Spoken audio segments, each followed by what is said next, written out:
Hello guys, আসসালামু আলাইকুম ওয়া রাহমাতুল্লাহি ওয়া বারাকাতুহু। আমি আছি আপনাদের সাথে রাশেদুল ব্লগ 09 পেজ এবং ইউটিউব চ্যানেল থেকে রাশেদুল। তো দেখেন, আজকে আমি চলে এসেছি একদম কারণ বাজার। আপনারা দেখে হয়তো চিনে ফেলতেছেন। তো আজকের আধা ঘন্টা বৃষ্টিতে কারণ বাজারের কি বেহাল অবস্থা দেখেন, দেখলেই বুঝতে পারবেন। এত পানি জমেছে, এখানে বলার কোনো ভাষা নেই। মানুষ খুব কষ্ট করে যাতায়াত করতেছে। দেখেন, একটা গাড়ি প্রায় ডুবু ডুবু অবস্থা, এবং গাড়িগুলো যেতে খুবই, এই যে সামনে দেখতে পাচ্ছেন কয়েকটি গাড়ি, রিক্সা এবং একটি গাড়ি দেখেন ভাসতেছে পানিতে।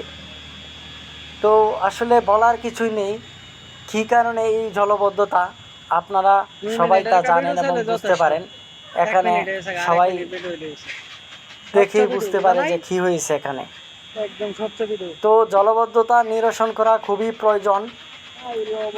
কর্তৃপক্ষের কাছে আকুল আবেদন যেন এই জলবদ্ধতা না হয় কারণ বাজারে। আপনারা অবশ্যই সেদিকে দৃষ্টি রাখবেন। যারা পাশে থেকে সাপোর্ট করতেছেন, আমি আমার জন্য সবাইকে অসংখ্য ধন্যবাদ জানাই পাশে থেকে সাপোর্ট করার জন্য।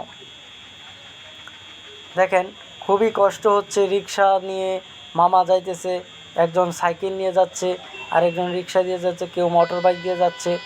আসলে বলার কোনো ভাষা নেই। যখন মানুষে পানিতে বন্দি হয় তখন নিজেকে এতিমের মতো লাগে, বলার কোনো ভাষা নেই।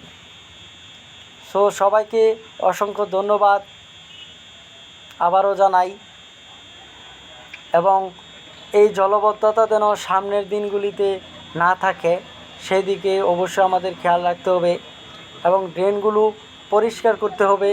যেখানে সেখানে ময়লা ফেলবেন না। যারা পথচারী আছেন, বাজারে এসে বাজার করেন, অবশ্যই নিজ নিজ দায়িত্বে ময়লাগুলো নির্দিষ্ট স্থানে ফেলুন। সবাইকে ধন্যবাদ এই ভিডিওটি দেখার জন্য, সাপোর্ট করার জন্য।